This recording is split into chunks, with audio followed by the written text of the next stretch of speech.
Hello everyone. I thought the whole point of new technology was to make our lives easier. However, everything comes at a cost. When we have something to make our lives easier, something else suffers. So, is it really beneficial? Take smartphones for instance. How many things do we do on our phones without thinking that we used to have to do individually? For example, calculating things or reading an actual map. Not to mention the attention span's gone to pot. I'm not saying that technology is bad, I'm using it right now. But our brains have become lazy because our lives have got easier. I will say some things need to be completely taken over by technology, like lift operators. Back in the day, lifts had to be pulled up and down and serviced completely by humans. The amount of people who ended up turning to pulp because of these things is shocking. However, when it comes to convenience, we need to try to keep a few things in our heads. Some people have said on the internet, and I hope they're joking, that they don't reckon they could go from their house to the shops, which are probably just across the road, without GPS, or they'd get lost. I think they must be joking, because that seems way too shocking. But it wouldn't surprise me either way. On a separate silly note, I came across this, the Pet Petter.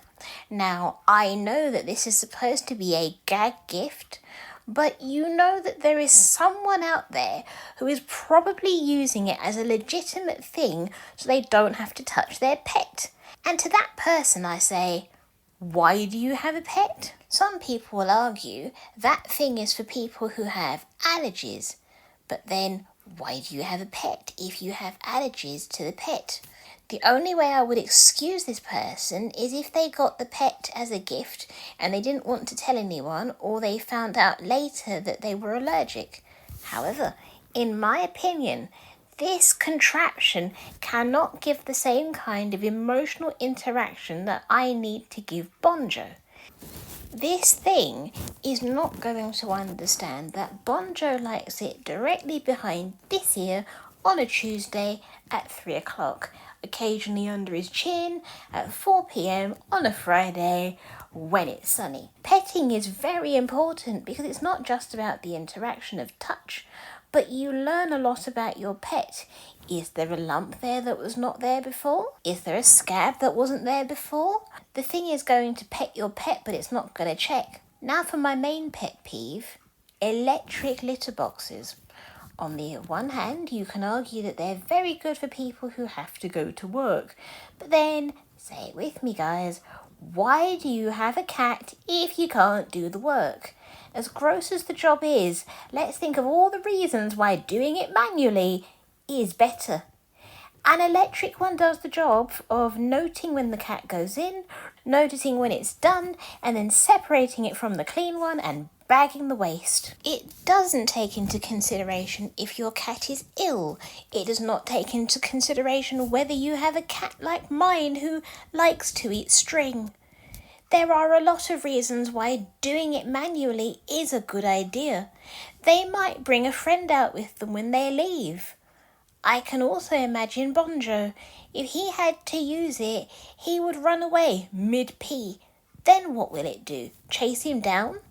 Another thing is, what if the cat is too light and so it's not registered the weight of the cat until it's too late?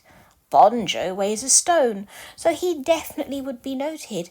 But Sylvie used to weigh 7 pounds, and it may not have recognised her and started moving while she was in there.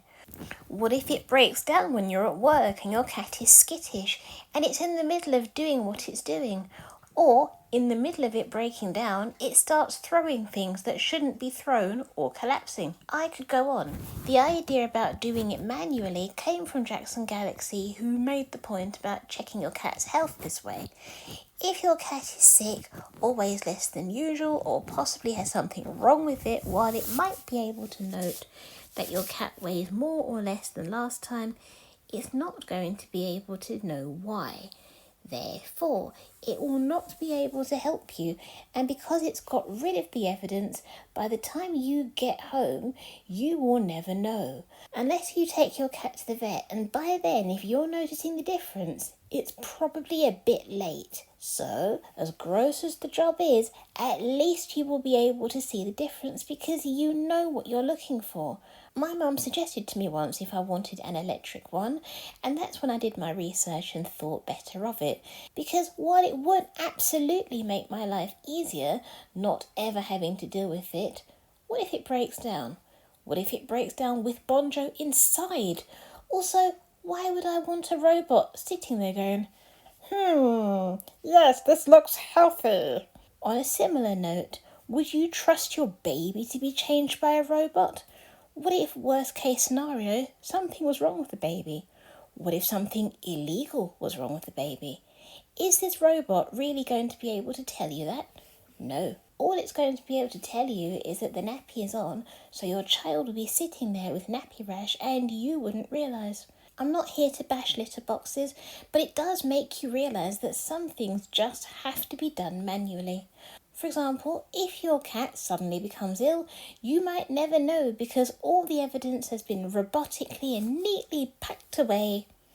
Again, I do believe that the electric ones are for people who are going to work or disabled. Keep in mind, if the electricity goes, do you still know how to do some things manually?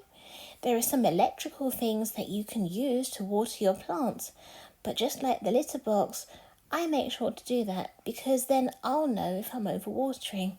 The AI detecting things are very good. However, whenever I take a picture of my seedlings and run it past AI, the AI detecting thing still calls it watercress, not clementine seedlings. Watercress is easy to grow and needs 3 hours of sunlight. Clementine trees need 8 hours of sunlight. So even these things, I will have to make sure that they get that, which watercress doesn't need. Not to sound like an old lady, but I remember the day when you had to sign your signature on paper, and if you got it wrong, they looked at you funny. Even slightly wrong, they looked funny. These days, they just say that they want something on the pad to let them know that it's been signed for. If you want to learn something new that is non-electric and you're like me, I have baby boomers and Gen X in my house. Why don't you ask them to teach you something non-electrical that you didn't know? How do you read a map? How do you read music? How do you knit? How can I improve my handwriting?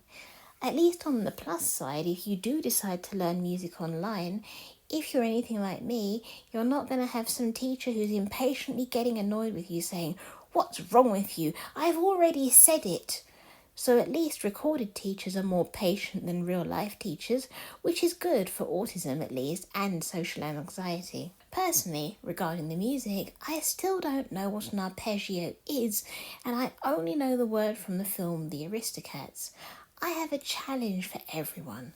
Try to learn one thing that if all the electricity was taken away, you would know how to do completely manually. Can you read cursive? My brother is Gen Z, and he is the only person in his college who knows how to read cursive. And keep in mind, they are all the same age. Maybe take up calligraphy as a hobby. If you want to learn that, there are many ways you can make writing into an art. I do most of my chores without electricity because of my ears. I prefer to sweep the floor rather than hoover. Things like that. And I do know how to knit. I'm actually trying to grow some fruit trees, which you don't really need electricity for. I'm going to put a link in the description for a very scary book. It's called The Day the Screens Went Blank. I know, scary stuff, horror movie idea. But this is more than just your phone or tablet. Medical equipment would go down, NASA would suffer, and you would have to start writing again to ask someone how they're doing. Speaking of hospitals, I'm not saying we should go back to the days when people were using chainsaws for cesarean sections, but let's think of something harmless that has been automated that we can have knowledge of doing ourselves, just in case. Calculation, map reading, Also, on a quick similar note, before we leave, just keep in mind that if you're a person who writes online diaries or just non-online diaries, but you keep it on your phone, you can get hacked. So all your personal thoughts can be read. Personally, I write my diaries on paper. That way, if I need to burn them in the future, I can do so. If you need to get rid of a physical diary, you can get a match or some water, and then the evidence is gone completely. I can't remember who said it, but someone said if you wouldn't wear it on a t-shirt, don't write it on social media. So use electricity, enjoy it, and keep in mind the story of the day the screens went blank.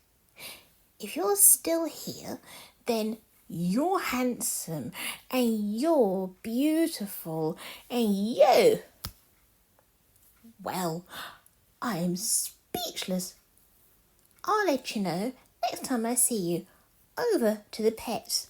Hello all, this is Sylvie. If you liked what you saw, then subscribe for more.